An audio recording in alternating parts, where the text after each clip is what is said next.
네, 안녕하세요. 오늘 하루도 하나님과 동행하시는 정말 그렇게 신바람 나는 하루가 되시기를 바랍니다. 우리 사도신경 하심으로 4월 21일 새벽 예배를 시작하도록 하겠습니다. 전능하사 천지를 만드신 하나님 아버지를 내가 믿사오며 그 외아들 우리 주 예수 그리스도를 믿사오니 이는 성령으로 잉태하사 동정녀 마리아에게 나시고 본디오 빌라도에게 고난을 받으사 십자가에 못 박혀 죽으시고 장사한 지 사흘 만에 죽은 자 가운데서 다시 살아나시며 하늘에 오르사 전능하신 하나님 우편에 앉아 계시다가 저희로서 산자와 죽은 자를 심판하러 오시리라. 성령을 믿사오며 거룩한 공회와 성도가 서로 교통하는 것과 죄를 사하여 주시는 것과 몸이 다해 사는 것과 영원히 사는 것을 믿사옵나이다. 아멘. 찬송가 143장 함께 찬양하시겠습니다. 찬송가 143장입니다. 통합으로는 141장이 되겠습니다. 찬송가 143장 웬 말인가 날 위하여 함께 찬양하도록 하겠습니다. 찬송가 143장입니다.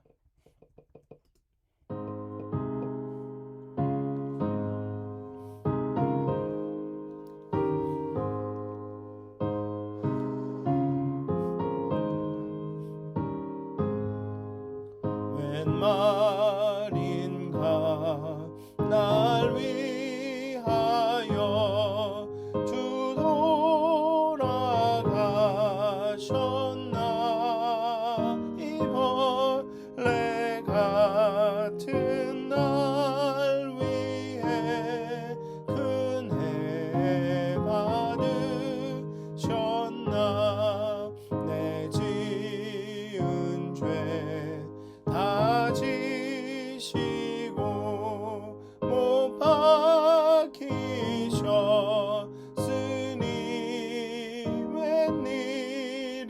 웬일인가 웬 은혜인가 그 사랑 크셔라 주 십자가 못 박힐 때 그 해도 빛 잃고 그 밝은 빛 가리워서 캄캄케 됐네 나 십자가 대할 때에 그 일이 고마워 내 얼굴 가히 못 들고 눈물 흘리도다 늘 울어도 눈물로써 못 갚을 줄 알아 못 맞게 드릴 것 없어 이 몸 바칩니다.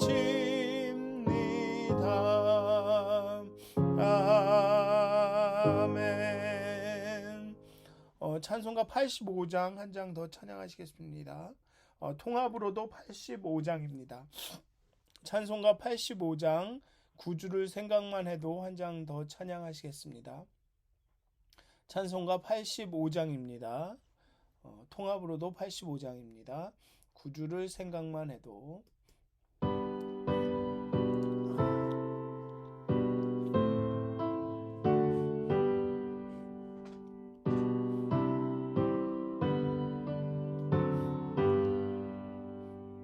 구주를 생각만 해도 이렇게 좋거든 주 얼굴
사랑할도다.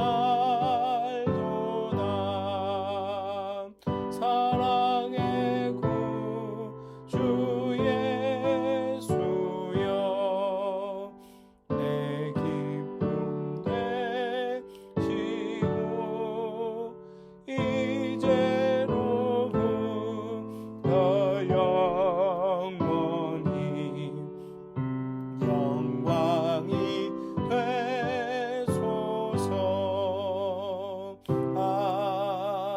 아멘. 기도하시겠습니다.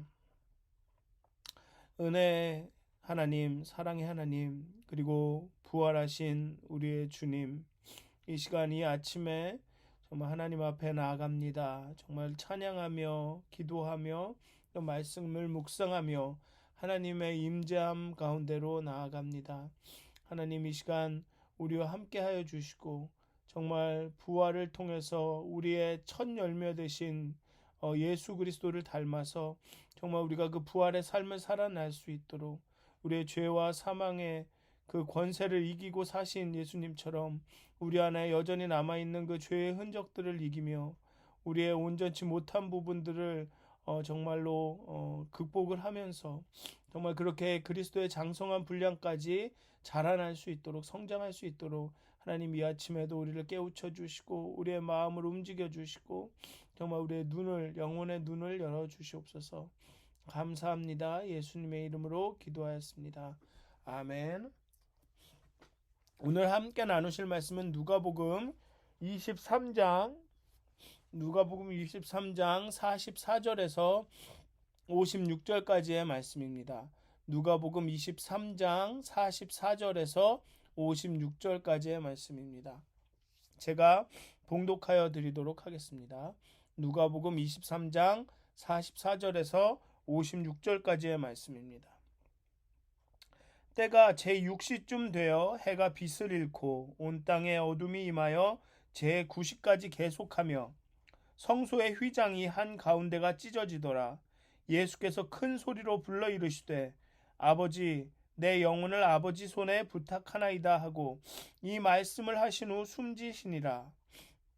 백부장이 그 된 일을 보고 하나님께 영광을 돌려 이르되 이 사람은 정령 의인이었도다 하고 이를 구경하러 온 모인 무리도 그 된 일을 보고 다 가슴을 치며 돌아가고 예수를 아는 자들과 갈릴리로부터 따라온 여자들도 다 멀리 서서 이 일을 보니라.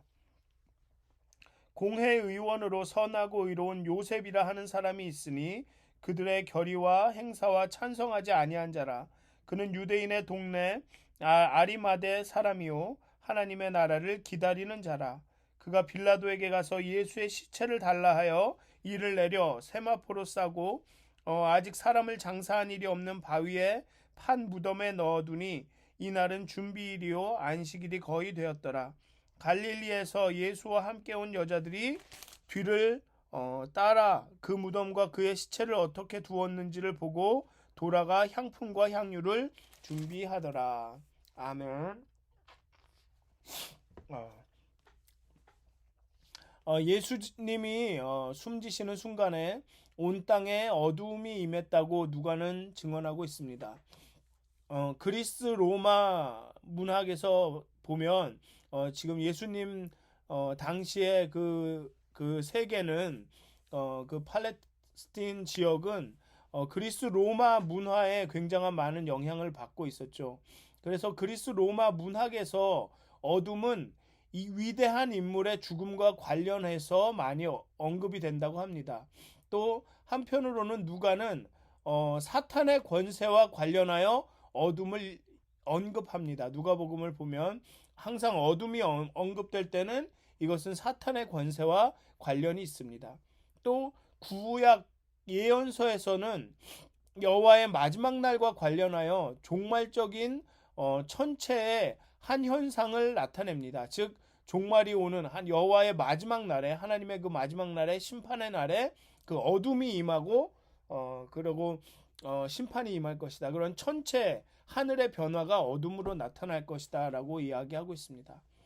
그래서 이 여기서 예수님이 숨지시는 그날에 순간 온 땅에 어둠이 임했다라고 말하는 것은, 누가가 말하는 것은 그 예수님의 위대성을 나타내시면서 한편으로 그 예수님이 돌아가셨다라는 사실을 나타내면서 또한 사탄의 일시적인 승리를 보여주고 있습니다. 사탄이 완전한 승리가 아닌 일시적으로 그 순간은 사탄이 이겼다. 즉 예수님이 진짜로 죽었다라는 거죠. 그걸 보여주고 있고, 또한 그 어둠은 그냥 그 죽음으로 끝나는 것이 아니라 이제 새 시대가 이 말로 하면 종말로, 그 구약의 예언서의 말로 하면 종말이 가까이 임하였음을 보여주는 장치로 어둠을 사용했다는 것이죠.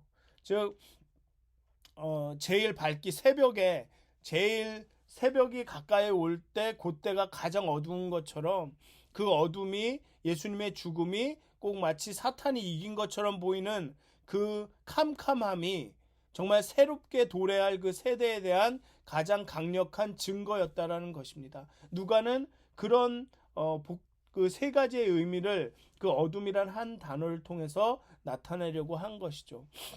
그리고 이 새 시대의 하나님의 나라의 도래를 표현하는 또 다른 장면은 바로 지성소와 성소를 구분하던 휘장이 위에서 아래로 찢어졌다는 것입니다.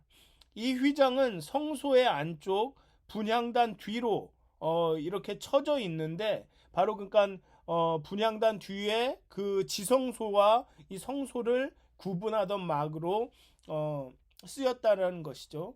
그리고 대제사장은 1년에 한 번 이 휘장을 걷고 열고 지성소 안에 들어갈 수 있었습니다. 그리고 지성소는 하나님이 임재하는 곳으로 오직 대제사장만이 출입할 수 있었고, 만약 드려진 제물이 온전하지 않다거나 하나님의 마음에 합당하지 않을 경우에는 그 제물을 드린 대제사장이 그 지성소에서 죽게 됩니다. 그래서 대제사장의 허리에는 끈이 묶여 있는데 대제사장이 죽을 경우 이렇게 끌어내기 위한 장치였습니다. 그렇게 하나님의 임재라는 것은, 그 임재 앞에 나아가는 것은 제한된 일이었고, 죄된 인간으로서는 하나님의 그 임재함을 감당할 수가 없었습니다. 그런데 예수님께서 우리를 대신해 십자가에 죽으심으로 우리가 하나님과 화해가 됐고, 우리가 하나님의 백성이 되는 그 순간 우리는 하나님의 임재함으로 나갈 수 있는 담력을 얻게 되었습니다. 이제 하나님의 임재함이 지성소에만 제한되는 것이 아니라 온 땅에 이렇게 퍼져나가게 되었다. 물론 이게 한편으로는 우리가 하나님의 임재함으로 나아갈 수 있다라는 뜻도 되지만, 또 한편으로는 그 하나님의 임재함이 항상 지성소에만 머물렀는데 이제는 지성소에만 머무른 것이 아니라 휘장이 찢어짐으로 온 땅 가운데, 온 전 세계에 하나님의 자녀들이 있는, 백성이 있는 그 어느 곳에나 있을 수 있게 됐음을 상징적으로 나타낸다고 할 수 있겠습니다. 이는 예수님이 승천하신 후에 성령을 보내주신다라고 약속하셨고, 그 성령을 통해 하나님의 임재함이 온 땅에 그 하나님의 백성들과 그 따르는 자들과 함께 있을 수 있음을 말한 것과 이 맥을 같이 한다고 볼 수 있을 것입니다. 예수님은 그리고 아버지, 내 영혼을 아버지 손에 맡깁니다 라고 말씀하신 후에 숨을 거두십니다. 그런데 마태복음과 마가복음은 예수님께서 엘리 엘리 라마 사막다니, 하나님 하나님 어찌하여 나를 버리시나이까 라고 말하고 숨을 거두는 것으로 나옵니다. 마태와 마가는 예수님이 우리를 위해 당하신 일이 얼마나 엄청난 것인지, 우리를 위해서 하나님께 버림받고 하나님에게 끊어지고, 그리고 하나님의 그 분노를 감당하는 것이 얼마나 큰 일인지를 이렇게 보여주려고 했습니다. 그렇게 해서 예수님이 이루신 그 구원이 얼마나 가치 있고 얼마나 소중한지를 보여주려고 했습니다. 그런데 누가는 예수님이 누구인지에, 어떤 사람이었는지에 더 초점을 맞추고 있습니다. 하나님을 아버지라 부르는 하나님의 아들이며 어떤 죄도 짓지 않고 죄 지은 자를 위해 목숨을 버리는 의의 종입니다. 여기 백부장이 마지막으로 고백하는 것이 하나님께 영광을 돌려 이르되 이 사람은 정령 의인이었도다라고 고백하고 있습니다. 이렇게 누가는 예수님이 누구이신지를 더 보여주는데 초점을 맞추고 있는 것 같습니다. 그리고 이제 요셉이라는 인물이 나옵니다. 요한복음에서는 니고데모가 모략과 침향 섞은 것을 가지고 와 장사했다고 서술하고 있습니다. 어쩌면 요셉과 니고데모가 함께 장사를 했을 수도 있죠. 어쨌든 이 인물에 대해 하나님의 나라를 기다리는 자라고 묘사합니다. 요셉이라는 사람은 하나님의 나라를 기다리는 자라고 묘사하고 있습니다. 여기 보면 공회 의원으로 선하고 의로운 요셉이라 하는 사람이 있으니 그는 유대인의 동네 아림마대 사람이요 하나님의 나라를 기다리는 자라. 어쨌든 이 본문은 누가는 하나님의 나라를 기다렸던 자라고 하지 않습니다. 예수님이 돌아가셨음에도 그리고 그 예수님을 장사 지내고 있음에도 불구하고 누가는 요셉이 하나님의 나라를 기다렸던 자라 하지 않고 하나님의 나라를 기다리는 자라고 말합니다. 아직도 그가 하나님의 나라를 기다린다라는 것입니다. 물론 그가 예수님이 다시 살아나실 것이라고 기대하고 있다 라는 그런 증거는 없습니다. 그런 표현은 하지 않습니다. 하지만 요셉은 예수님의 죽음에도 불구하고 여전히 하나님의 나라를 기다리고 있습니다. 하나님께서 어떻게 하시든지 간에 그 하나님의 계획하신 약속하신 그 하나님의 나라를 가져오실 것이다 라는 확신을 갖고 있었다는 얘기겠죠. 예수님의 죽음에도 불구하고 요셉은 여전히 하나님의 나라를 기다리고 있습니다. 하나님께서 통치하시는 나라가 어떻게든 도래할 것이라는 소망을 품고 있습니다. 모든 제자들은 예수님이 잡히시는 그 순간 예수님이 말하셨던 그 하나님의 나라와 예수님이 주도하셨던 그 모든 하나님 나라의 운동은 끝났구나 라고 포기하고 도망갑니다. 그런데 이 요셉은 심지어 예수님의 죽음 앞에서도 지금까지의 그 모든 사역이 마치 소망을 잃고 무너져 가고 있는 것 같은 그 순간에도 이 요셉은 하나님의 나라를 기다리고 있습니다. 예수님의 사역이 완성될 것이다라는 소망을 갖고 있습니다. 예수님의 죽음은 사탄의 일시적인 승리를 보여주지만 궁극적으로는 더 큰 하나님의 승리와 하나님의 나라의 도래를 보여줍니다. 그리고 예수님이 누구신지 하나님의 아들이고 의인이었음을 보여줍니다. 따라서 새 세상에 대한 소망은 하나님 나라에 대한 소망은 여전히 남아 있습니다. 하나님의 나라가 임할 것을 기다리는 것은 헛된 것이 아님을 예수님의 부활이 보여주고 있습니다. 오늘도 이제 또 하루를 열심히 살아가실 텐데요. 때로는 이러한 어둠을 경험하실 수도 있습니다. 정말 그 죽음과 같은 그런 막막함을 경험하실 수도 있습니다. 그리고 마치 그 가운데서 나의 대적이 이겼구나. 내가 졌구나. 아니 하나님이 졌구나. 예수님이 졌구나라고 여기실지도 모르겠습니다. 그렇지만 가장 어두운 후에 새 날이 옵니다. 가장 어두운 후에 아침이 옵니다. 그래서 오늘의 이 본문에 나온 요셉처럼 그 어두움 가운데도 정말 그 하나님의 나라가 올 것을 도래할 것을 기다리시고 소망 가운데 바라보시는 여러분들이 되셨으면 좋겠습니다. 가장 그 어두운 그 순간 정말 소망을 잃지 않고 그 새벽을 기다리는 사람들처럼 정말 하나님의 나라가 곧 임할 것을 기다리시는 그런 하루가 되셨으면 좋겠습니다. 정말 그 어둠같이 어렵고 힘든 일을 겪으실 수도 있고 지금 겪고 계실 수도 있지만 정말 그 새 아침이 올 것을 소망 가운데 기다리시면서 정말 시험에 들지 않도록 기도하시는 그런 오는 하루가 되셨으면 좋겠습니다. 그렇게 하나님의 임재함 가운데 정말 휘장이 찢어지면서 이 온 땅 가운데 선포된 그 하나님의 함께하심, 그 하나님의 임재함 가운데 머무시면서 그 소망 가운데 그 새 날을 새 아침을 그 새벽을 기다리시는 여러분들이 되시기를 주님의 이름으로 축원드립니다. 기도하시겠습니다. 하나님, 정말 세상의 그 많은 일들이 참 지금 우리가 어둠을 지나가고 있다라고 생각하게 만듭니다. 정말 우리가 어둠 가운데 있구나. 그리고 그 어둠이 정말 점점점 더 짙어진다라는 그런 느낌을 받게 됩니다. 하지만 그 순간 온전히 우리가 의지할 것은 바로 하나님의 임재함 뿐입니다.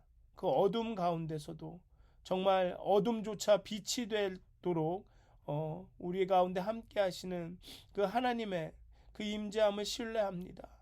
하나님이 우리와 함께 하시는 것을 소망 가운데 바라봅니다. 정말 그 하나님의 함께함을 정말로 우리가 경험하기를 원합니다.